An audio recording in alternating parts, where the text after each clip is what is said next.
Welcome to today's video.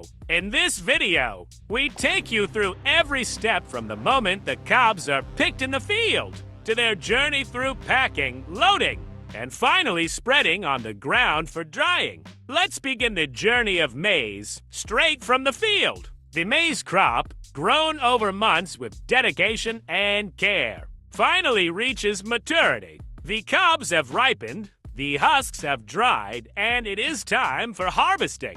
In many rural and small-scale farms, harvesting is still done manually. And today, we are going to show you this authentic and labor-intensive method that has been practiced for generations. Manual harvesting also preserves the integrity of the stalk, which may later be used for fodder, compost, or organic mulching. Once enough cobs are collected in one go, they are emptied into large sacks. These sacks are usually made from jute or synthetic fiber, durable enough to hold the heavy weight of maize. Once the sacks are ready, the next step begins loading them onto a trolley. This step often involves teamwork. Sacks are lifted manually and carried to a nearby trolley or tractor trailer. Once loaded, the trolley sets off for the drying site. This could be a nearby open plot, a courtyard, or a dedicated drying yard.